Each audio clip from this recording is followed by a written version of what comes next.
I want you to tell me, how do you see the elections in Jammu and Kashmir 10 years after, the last election?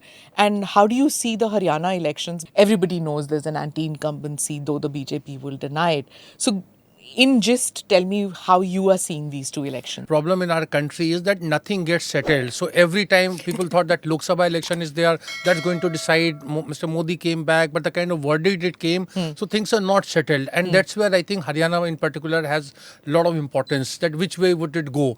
If the Congress gets it, then they'll have a story to tell. Jammu and Kashmir have a lot of ramifications from security point of view, from international point of view, from our sort of democratic credentials, a lot of things. So whosoever wins Kashmir, free and fair elections, the kind of turnout we have seen, the kind of the build up, the kind of campaign we have had. So in a way, like 50% of, I would say, battle has been won. Now, whoever wins, that's a different story. I think Yana will tell more about it. But I think Haryana in nutshell has a lot of, bearing, both for Rahul Gandhi and Narendra Modi. And that's why you see that local factors and local issues are not being talked about. It's all like Modi versus Rahul or Rahul versus Modi kind of build up. But it's totally local, isn't it? Whether it is employment, whether it is the farm bills, whether it is Agniveer, and of course, what they say, Chhattis Biradari ki ladai hai. That's absolutely true, but that's not what politicians would want to believe, or politicians would want voters to believe. So therefore, I mean, and suppose if Congress wins, it's going to be, say, Bhupender Hooda victory, but Rahul will be crowned for it, that it was under the leadership of Rahul Gandhi, not Mallikarjun Kharge also so much. So these are the dynamics are there. See, there's another problem in this politics. There's a lot of fatigue factor that sets in. So nothing happened. I mean, if you look at films, because cricket, film, and you've written a book also on that. Yeah. So Bollywood, they all make a difference. Nothing was wrong with let's say Devanand or Rajesh Khanna, but there was a time factor of kind of fatigues sort of set in, and then Amitabh Bachchan came. Then there was a time, and by the time 88, 89, fatigue with him. He needed a Govinda to prop him. Yeah. So they're all kind of things. So only change is constant, which politicians, political parties, individuals do not realize.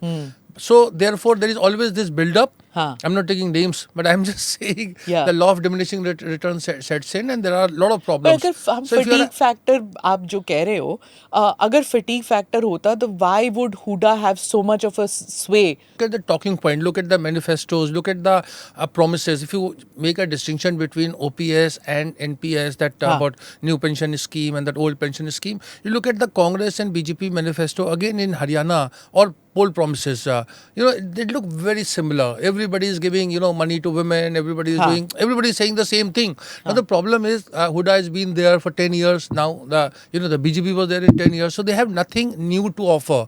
But they need to say. So in that context, I am saying that the BJP has a bigger problem from political point of view in hand, because what do you say? If you say that you want to do this, then somebody can turn around and say, why were you waiting for it for 10 years?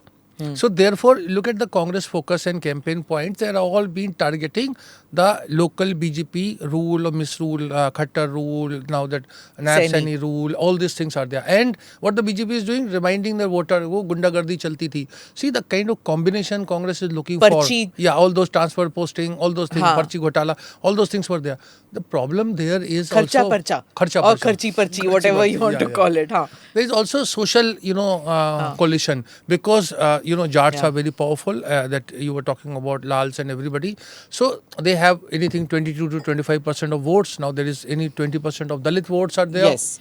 I just want to tell you, so... But Azad is not making that much of an impact as one had expected. He was supposed to take away the Mayawati chunk. JJP aligned with them, but it didn't make. So you have to give it to the politicians and political parties. There is so much of zeal. I mean, like, we used to famously say that how much is 0 plus 0? But 0 plus 0 are also coming together. Elections after election. One seat Chandrasekhar Azad had, but he somehow captured the imagination. So they are doing it. So everybody does. If you talk to them and you maybe, you've traveled, and also everyone is doing calculation. I think this election is also in both states, and that's why I want Yana to come in. Are going to have a lot of, a kind of, I think the verdict will have a very telling impact on others. Those who are not part of political parties, organized political parties. So, I mean, my prediction, I'm just saying, I may go wrong. Haryana, others are going to be decimated. Ha, Zero. ha, Okay, I'll be very surprised if they get seats. Kashmir, it's a altogether different thing. There others may, otherize others. So I don't know what is going to happen. So, it's a very kind of, that's what I'm saying, elections, there is never a dull moment. Click here to watch the full episode.